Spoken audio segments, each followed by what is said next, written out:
Brigada Balita. Tanggap tayo ng report mga kabrigada. Si Vice President Sara Duterte wala pa raw kasiguraduhan kung dadalo sa House Budget hearing ngayong araw. Brigada Jigo Custodio sa balita, i-brigada mo. Brigada.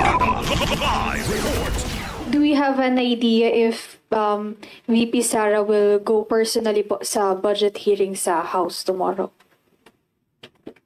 In relation to the attendance of the Vice President to the budget hearing tomorrow, she has not yet provided a final answer if she will go to the hearing or not.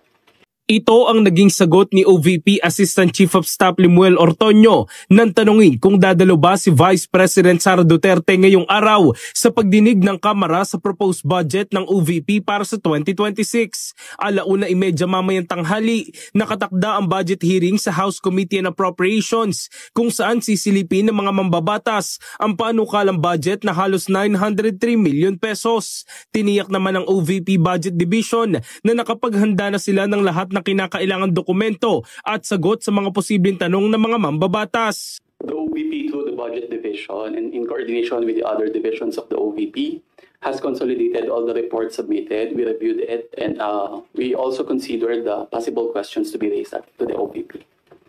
Kasama sa mga inaasahang itanong ang issue ng confidential funds na ayon sa OVP, wala silang hiningi para sa susunod na taon. Si Palawan 2nd District Representative Jose Alvarez naman ang magiging budget sponsor ng OVP sa Kamara.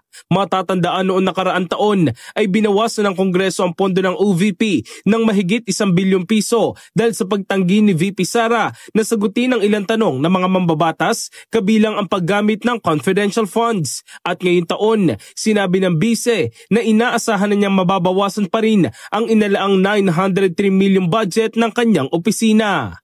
In the heart of changing lives, ako si Brigada Jigo Custodio ng 105.1 Brigada News of Manila, the Music and News Authority. Brigada Balita Nationwide. Ang bahaging ito ay hatid sa atin ng DriveMax Herbal Capsule. Lalaking angat, tumatagal.